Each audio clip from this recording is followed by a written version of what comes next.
Vamos colocar de pé para a leitura da palavra do Senhor. Epístola do apóstolo Paulo aos Colossenses, capítulo 3, versículo 1 ao 4. Assim diz a palavra de Deus: Portanto, se fostes ressuscitados juntamente com Cristo, buscai as coisas lá do alto, onde Cristo vive, assentado à direita de Deus. Pensai nas coisas lá do alto, não nas que são daqui da terra, porque morrestes, e a vossa vida está oculta juntamente com Cristo em Deus. Quando Cristo, que é a nossa vida, se manifestar, então vós também sereis manifestados com Ele em glória. Vamos orar. Pai Santo, Pai querido, nós te agradecemos por esse tempo e te pedimos, ó Deus, que o Teu Espírito Santo nos ilumine para entendermos a Tua palavra, que o Teu Espírito Santo conduza a todos aqui para estarmos totalmente atentos à palavra do Senhor. Cativa, Deus, a nossa mente em Tua palavra e fala conosco.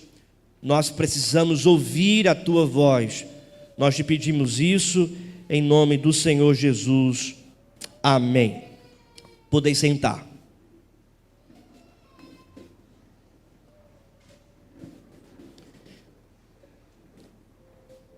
Quais são as evidências de que você tem uma nova vida em Cristo Jesus?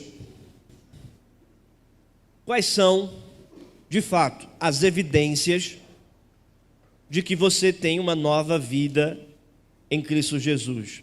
Será mesmo que você tem uma nova vida em Cristo Jesus? Será mesmo que você que se diz ser cristão é de fato um seguidor de Cristo, foi transformado por Cristo? Será que a sua identidade está em Cristo? A sua prioridade vem de Cristo? O seu pensamento é moldado por Cristo? A sua segurança está em Cristo? A sua esperança, de fato, está nele?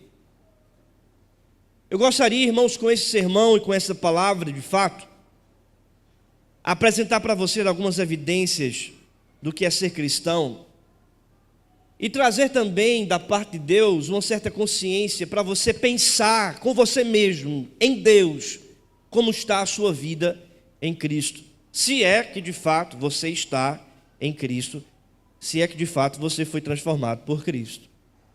O apóstolo Paulo, meu querido, escrevendo essa carta para a igreja na cidade de Colossos, escreve essa carta com o objetivo de tratar sobre a supremacia da pessoa de Cristo, sobre o valor da obra do Senhor Jesus. Essa igreja foi plantada por um missionário, um cristão, um servo de Deus chamado Epáfras. Ele ouviu o evangelho pregado pelo apóstolo Paulo, quando Paulo estava plantando a igreja na cidade de Éfeso. Ele escuta essa mensagem lá em Éfeso, vai para a cidade em Colossos, plantar, portanto, a igreja, pregando o evangelho de Deus. Epáfras não é um missionário integral. Epáfras, ele não é um pastor. Epáfras é um cristão, assim como qualquer outro. Ouviu o evangelho, foi para a sua cidade e pregou o evangelho e passou a falar do evangelho para outras pessoas. A igreja, portanto, em Colossos, ela foi plantada por um cristão que foi transformado por Cristo.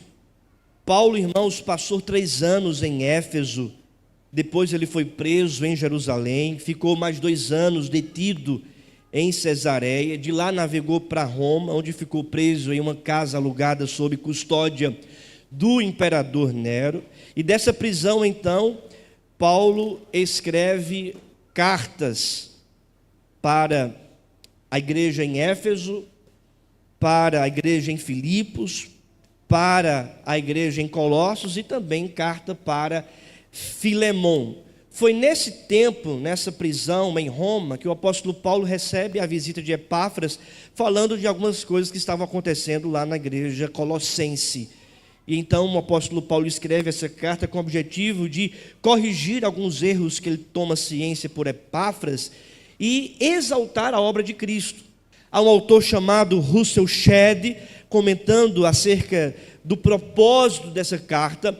Ele afirma que havia uma heresia naquela cidade, naquela igreja, que era provocada por falsos mestres, uma heresia oriunda de um legalismo judaico e de um paganismo helênico, que estava tentando subverter a verdade pregada do genuíno evangelho de Cristo, minimizando assim a pessoa e a obra de Cristo. Paulo, portanto, escreve essa carta para maximizar, de fato, apresentar a grandeza de Cristo Jesus e da obra de Cristo, e como a grandeza da pessoa e da obra de Cristo são aplicadas à vida cristã, ao crente, aquele que foi transformado por Cristo Jesus. No capítulo 1, Paulo faz uma saudação, depois, logo em seguida, ele louva a Deus por aquela igreja. No capítulo 2, Paulo fala sobre a pessoa de Cristo, a obra de Cristo, e no capítulo 3, então, o apóstolo Paulo aplica essa obra para a vida dos crentes, dizendo: se vocês de fato estão em Cristo, vocês vão viver um novo padrão. Se vocês foram ressuscitados em Cristo, vocês vão viver uma nova vida. Se de fato vocês foram agraciados pela salvação que há em Cristo, vocês vão viver uma vida diferente do mundo. É justamente isso que ele diz no versículo 1 do capítulo 3. Olha aí para o texto, veja o que diz a palavra. Portanto, se fostes ressuscitados juntamente com Cristo, isto é, atente para mim aqui, Paulo está afirmando, se vocês foram ressuscitados juntamente com Cristo, isto é, se vocês receberam vida em Cristo, se Ele de fato vos deu vida, se vocês receberam a regeneração, receberam a transformação, a salvação, aquilo que Ele fez no Calvário, então vocês devem viver em novidade de vida. É sobre isso, irmãos, que eu gostaria de tratar nesta manhã. A nova vida em Cristo. A nova vida em Cristo. A primeira verdade, portanto, é que a nova vida em Cristo é marcada pela busca perseverante das coisas lá do alto. A nova vida em Cristo é marcada pela busca perseverante das coisas lá do alto. Vamos ler todos juntos agora o versículo 1 de Colossenses capítulo 3, vamos lá? Portanto, se fostes ressuscitados juntamente com Cristo, buscai as coisas lá do alto, onde Cristo vive assentado à direita de Deus. O versículo 1 fala sobre a ressurreição espiritual, que ocorre quando recebemos a Cristo Jesus.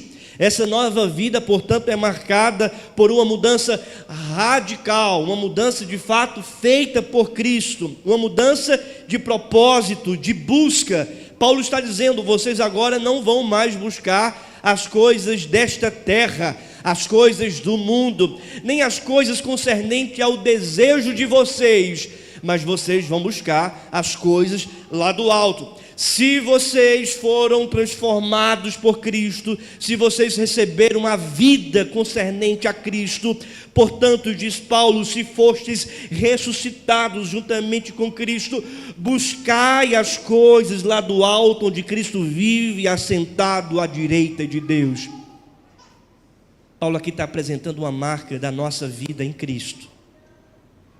É que aqueles que receberam uma nova vida em Cristo buscam com perseverança as coisas lá do alto. O apóstolo Paulo, portanto, fala essa marca para caracterizar a minha vida, a sua vida. O apóstolo Paulo diz: buscai as coisas lá do alto, ou seja, se Cristo te salvou, por meio da cruz e de sua ressurreição, é certo que para nós, a nossa busca, portanto, deve ser acerca dele, sobre ele, as coisas concernentes a ele. O verbo grego, irmãos, aqui que Paulo utiliza para buscar, está no presente, isto é, demanda uma atividade contínua. Se a gente fosse traduzir de forma bem literal, seria o seguinte: estejais constantemente buscando. Os estudiosos afirmam que o verbo implica em uma busca perseverante, isto é, aqueles que foram transformados por Cristo buscam continuamente as coisas de Cristo, a verdade de Cristo, o reino de Cristo, os valores de Cristo, e não as coisas deste mundo, e não as coisas concernentes ao nosso próprio coração. Esta busca não é, irmãos, simplesmente encontrar, porque nós já fomos encontrados por Cristo, mas essa busca se refere a possuir, a se apropriar daquilo que nós recebemos da parte de Cristo. Daí entendemos, irmãos, que a ênfase não está na busca do pecador, mas a ênfase está naquilo que nós buscamos, isto é, as coisas lá do alto. Que coisas são essas que nós devemos buscar? As coisas lá do alto, irmãos, são os valores espirituais encravados no coração do pecador por Cristo Jesus. Ou seja, esses valores são valores concernentes aos valores do reino do Senhor Jesus. Meu querido irmão, nós precisamos buscar as coisas lá do alto, ou seja, a evangelização, a oração, a comunhão com Deus, as coisas da igreja, a comunhão com a igreja, a generosidade para com o reino de Deus, a cooperação na missão, a prioridade com Cristo em estabelecer a vontade de Cristo na nossa vida, na igreja e muito mais. Nós precisamos entender que Cristo nos chamou, que Cristo nos deu nova vida, não para vivermos como nós antes vivíamos, mas Cristo mudou a nossa vida para termos uma mudança em nossa agenda. Cristo mudou a nossa vida para termos uma mudança radical na nossa liturgia. Cristo mudou a nossa vida para termos uma mudança radical no nosso comportamento. Cristo mudou a nossa vida para termos uma mudança radical na nossa prioridade de vida. Cristo mudou a nossa vida não para a gente viver como a gente vivia antes, mas Cristo mudou a nossa vida para mudar também a nossa agenda, para mudar também a nossa busca, para mudar também a nossa prioridade, para mudar também aquilo que nós realizamos no nosso dia a dia, para mudar como nós enxergamos o nosso trabalho, para mudar como nós enxergamos o nosso dinheiro, para mudar como nós enxergamos as nossas amizades, para mudar tudo na nossa vida. A vida cristã, portanto, não é uma agenda de final de semana. A vida cristã é uma agenda diária com os propósitos de Cristo. Nós, portanto, precisamos entender isso. Se formos mudados e transformados por Cristo Jesus, então nós devemos buscar com perseverança diariamente as coisas lá do alto. As coisas lá do alto. Será que você tem feito isso? Será que os seus esforços é em prol do reino de Deus? Será que o seu dia a dia tem essa característica de você viver em prol do reino de Deus, evangelizando aquelas pessoas que não conhecem a Cristo, orando por aqueles que estão abatidos? Será que você tem buscado a Deus de fato, por exemplo, no trabalho de plantação aqui da igreja, se envolvendo com o trabalho, vindo para os cultos de oração, vindo para os cultos de doutrina? Será que Deus mudou a sua agenda e tem feito também você estar inserido no reino, buscando as coisas de Deus e não somente as coisas desse mundo? Meu querido irmão, quando a gente olha, por exemplo, para a vida do apóstolo Paulo, quando ele vai para a cidade de Corinto pregar a palavra, isso em Atos capítulo 18, nós percebemos, irmãos, que o apóstolo Paulo vivia buscando as coisas lá do alto, buscando as coisas lá do alto. Antes de chegar em Corinto, ele estava em Atenas. Atente para mim aqui um instante. Pregando a palavra em Atenas. Antes de Atenas ele estava em Bereia, pregando a palavra em Bereia, sai de Bereia por causa da perseguição, chega em Atenas. Quando ele chega em Atenas, ele diz para os seus companheiros: chamem logo para vir para cá, para me ajudar no trabalho, Silas e Timóteo. Mas não dá tempo de Silas e Timóteo chegar em Atenas, ele tem que partir logo para a cidade de Corinto, porque a perseguição está muito grande, ele não pode ficar ali. Ele chega em Corinto, trêmulo, com medo, com temor. Mas ele chega em Corinto ali, irmãos, para pregar a palavra de Deus. Aí tem um casal que acabaram de chegar da Itália, Áquila e Priscila, e abre a porta da casa deles para Paulo. Paulo, não tem ninguém com você, mas venha para cá, se junte a nós aqui. Ele está passando por necessidade, tem que fazer tenda. E Áquila e Priscila vão ajudar Paulo na fabricação de tendas.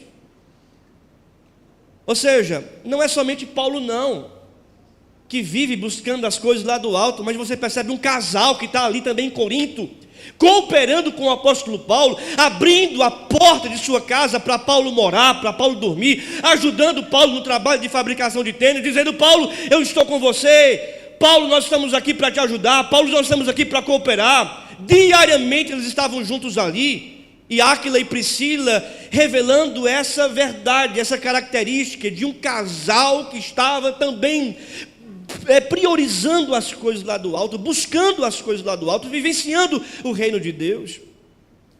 Depois de um tempo, então, chega Silas e Timóteo. Não conseguiram chegar em Atenas, mas chegaram em Corinto.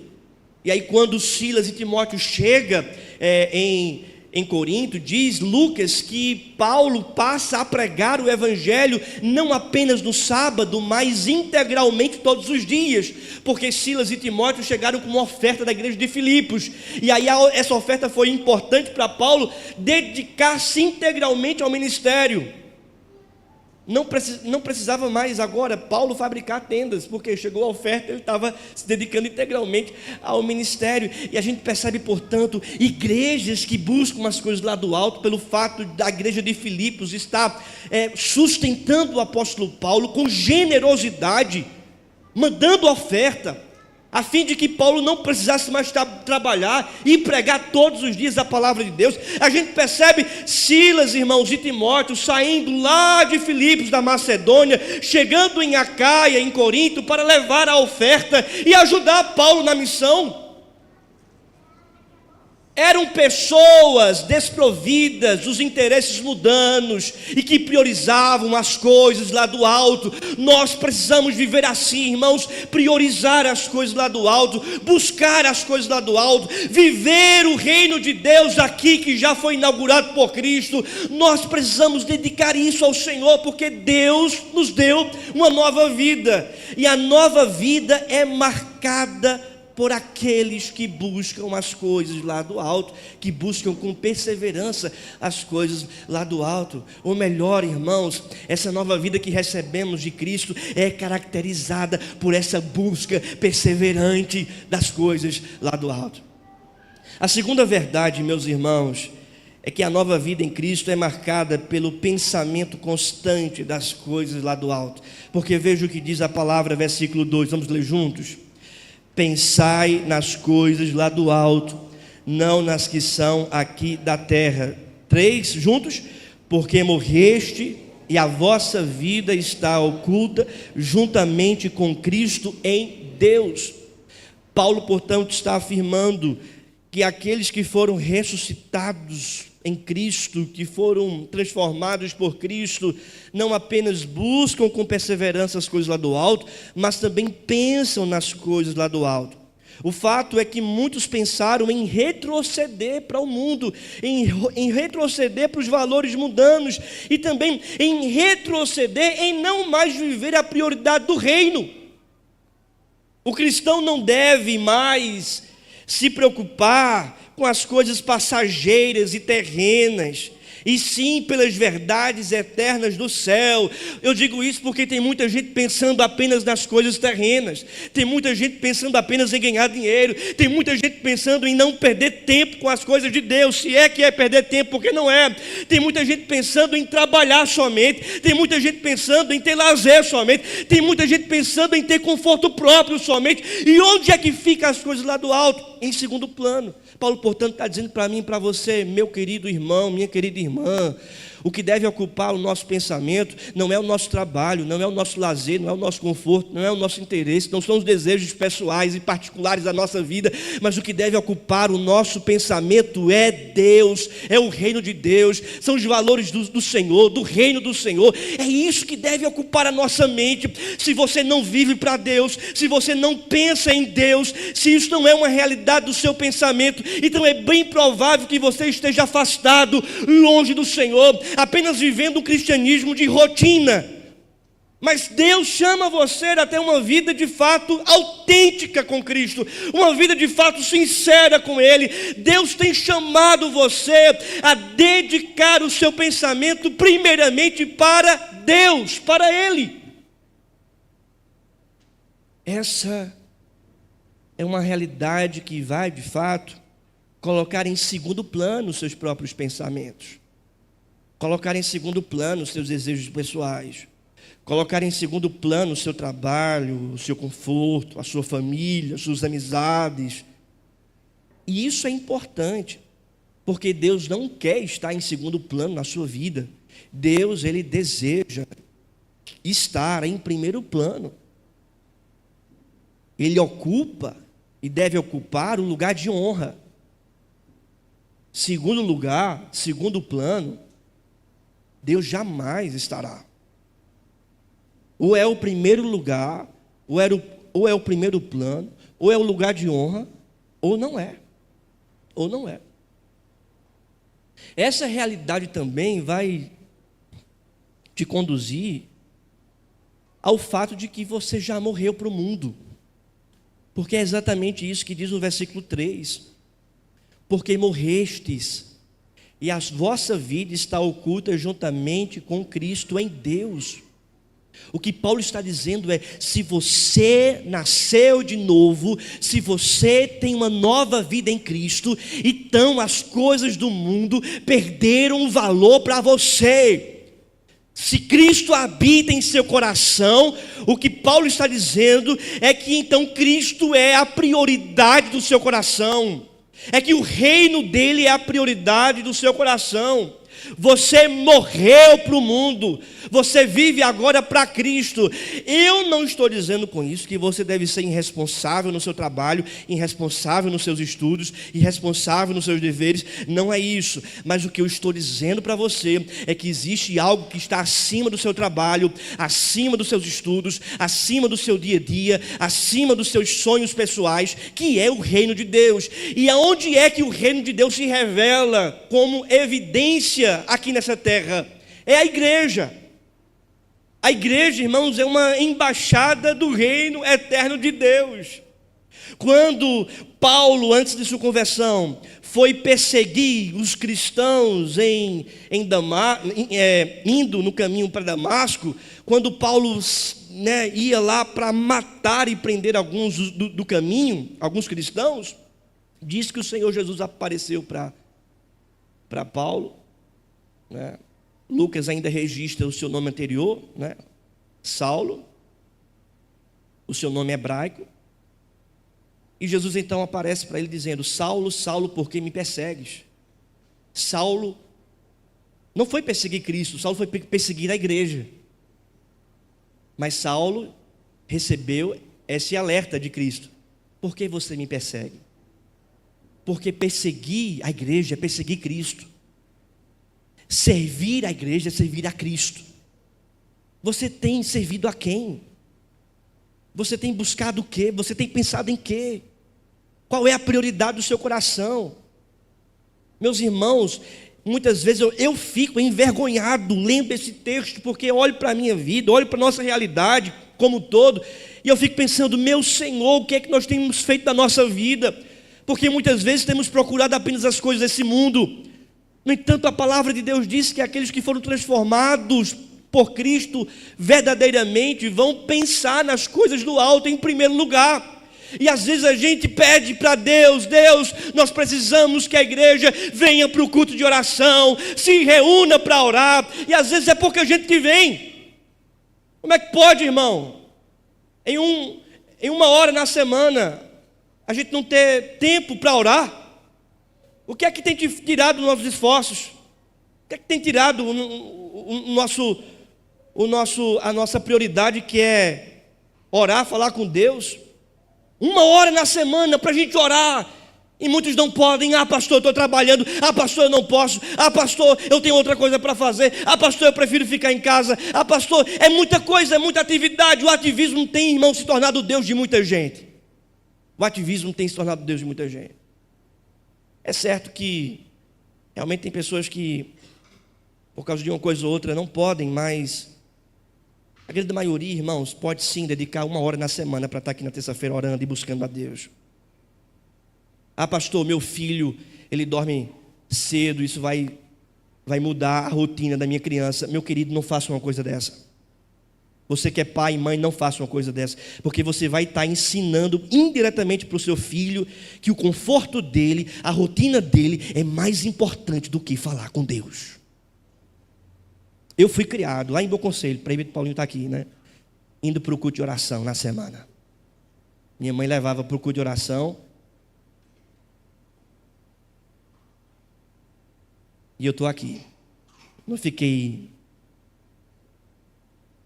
louco, não. Seu filho vai ficar louco, não. Uma horinha na semana não vai mal para ninguém, não. Orar, não. Pelo contrário. A gente vive numa mentalidade muito secularizada. O mundo está dizendo como é que você deve criar seus filhos. E filho, olhe para mim aqui. Você, criança, olhe para mim aqui. Chame seu pai para orar. Diga assim para o seu pai e para a sua mãe: é mais importante orar do que dormir. E chegar em casa 9 horas, não tem problema não, isso não é tão tarde não.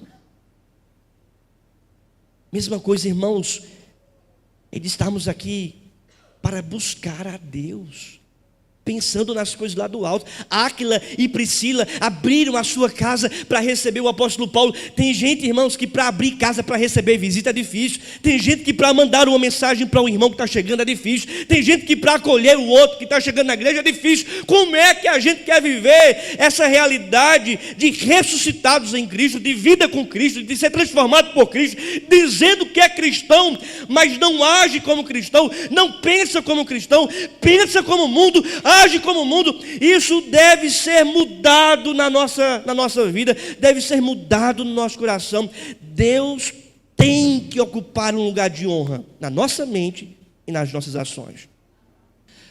A terceira e última verdade, irmãos, é que a nova vida em Cristo é marcada pela manifestação gloriosa que vem lá do alto. Vamos lembrar? A nova vida em Cristo é marcada pela busca perseverante das coisas lá do alto, é marcada pelo pensamento constante das coisas lá do alto, e terceiro e último lugar, a nova vida em Cristo é marcada pela manifestação gloriosa que vem lá do alto. Paulo termina o versículo 3 dizendo: vocês estão ocultos em Cristo, porque morreis e a vossa vida está oculta juntamente com Cristo em Deus. O que Paulo está dizendo é que o mundo não conhece o seu pensamento, o mundo não entende a sua prática, e não vai entender. Por quê? Porque você está oculto juntamente com Cristo, você está em segredo juntamente com Cristo. O mundo vai dizer: não faça isso, não vá para a igreja, faça outra coisa, dedique-se mais ao seu próprio trabalho, ganhe mais dinheiro. E você vai dizer: não, eu agora penso primeiramente no reino, eu agora sirvo primeiramente a igreja, eu agora sirvo primeiramente a Cristo e a sua noiva, eu agora busco primeiramente as coisas lá do alto e não desse mundo, eu agora priorizo no meu pensamento as coisas de Deus. Você vai dizer isso, e isso vai mudar o seu modo de vida, vai mudar a sua rotina, vai mudar a sua agenda, vai mudar como você educa seus filhos, vai mudar o que você faz na terça-feira à noite, vai mudar o que você faz na quinta à noite, vai mudar o que você faz no domingo. Isso vai mudar certas coisas. Vai te conduzir a evangelizar, a orar, a falar com outras pessoas. Isso vai mudar certamente a sua prática. Porque se não mudar, é hipocrisia. É da boca para fora. Porque Cristo muda. E muda tudo. E aí o mundo não vai entender essa mudança. O mundo vai dizer que você está errado. O mundo vai dizer que você é fanático. O mundo vai dizer que você é religioso. O mundo vai dizer muita coisa. Por quê? Porque a sua vida está em segredo com Cristo. No entanto, versículo 4. Quando Cristo, que é o quê? A nossa vida, a sua vida é o quê? O seu trabalho é Cristo. A sua vida é os seus estudos ou é Cristo? A sua vida é você ficar mais tempo no seu lazer dormindo ou é Cristo? A sua vida é o quê? O seu dinheiro é para quem? Os seus esforços é para quem? Eu digo isso, irmãos, porque tem gente que vem para a igreja que acha que a igreja é cinema. Vem apenas para ser servido. Mas a Bíblia diz que a gente deve servir. A gente deve servir o reino com os nossos recursos, com generosidade. A gente deve servir o reino com os nossos dízimos e ofertas. A gente deve servir o reino cooperando no trabalho missionário, evangelizando. A gente deve servir o reino orando aqui na reunião de oração pela igreja e pelo trabalho de plantação. A gente deve servir o reino na igreja que a gente vai plantar, né, George? Lá em Santa Cruz. Ou seja, Deus deu terreno lá, irmãos, e nós vamos estar lá plantando a igreja, e a gente precisa da cooperação da igreja para isso. Vamos plantar, se Deus permitir, uma igreja em Agrestina, uma outra igreja lá na cidade de Riacho das Almas. Nós precisamos servir a Deus, e o trabalho da igreja é isso, é servindo e cooperando no reino de Deus. Por quê? Porque a nossa vida é quem? É Cristo.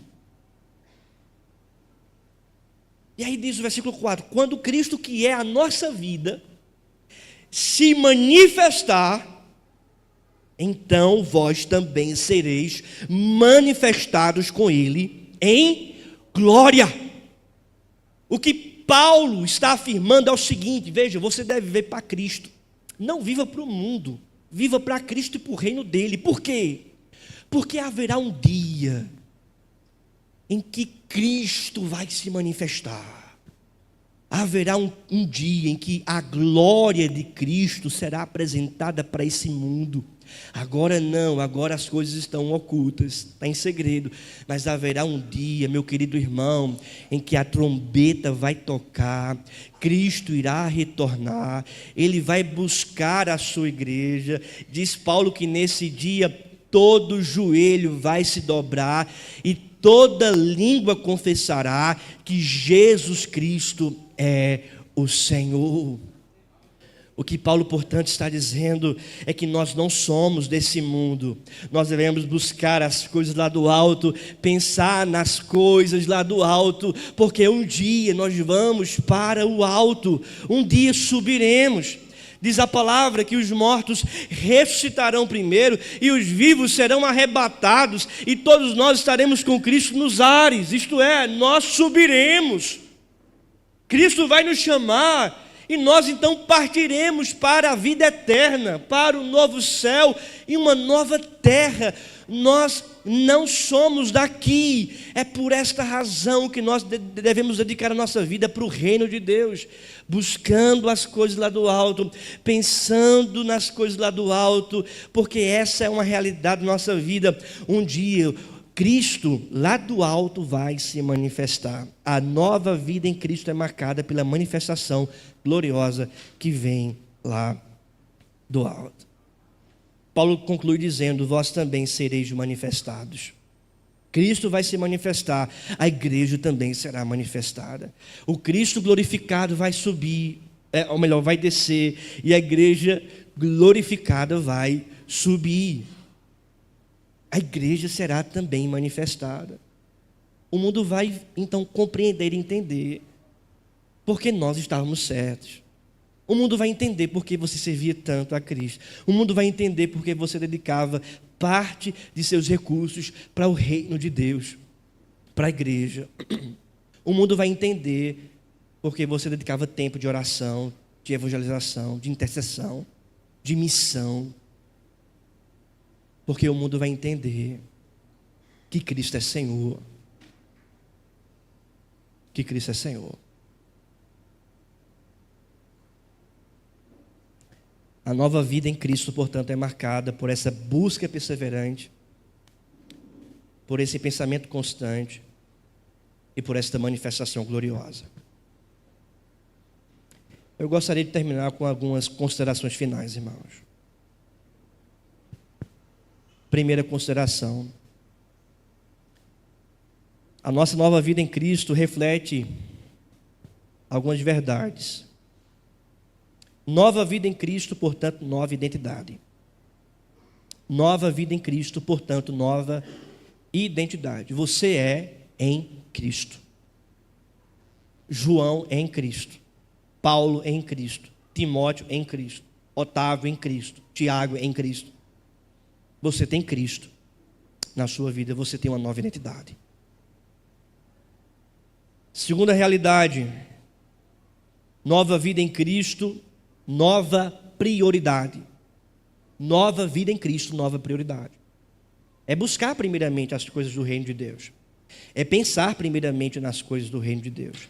É viver primeiramente os valores e as verdades concernentes ao reino de Deus e à igreja do Senhor. Nova vida em Cristo, terceira verdade, terceira consideração: novo pensamento. Tem que ter mudança de pensamento. Não deve pensar como antes. Tem que pensar agora com os novos valores, com a nova prioridade. Quarta consideração: nova vida em Cristo, nova segurança. Você está junto com Cristo. A vossa vida está oculta com Cristo, segura com Cristo, até o dia de Cristo se manifestar, e você também será manifestado com Ele. Não existe melhor investimento do que este, de dar a vida em prol do reino de Deus e viver de acordo com o reino de Deus. É uma segurança para você, para mim, para todos nós. Quinta e última consideração: nova vida em Cristo, nova esperança.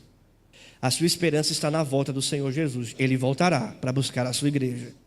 E aí todo o seu investimento aqui nessa terra vai ser destruído, não vai adiantar de nada. Porque o verdadeiro valor, irmãos, a verdadeira riqueza está em fazer a vontade de Deus. Tudo isso aqui é passageiro, mas um dia estaremos na glória eterna. O que é que você tem feito aqui? O que é que você tem semeado aqui? O que é que você tem realizado aqui nesse mundo? Pense nisso. A sua esperança está em Cristo. Fiquemos de pé e vamos orar.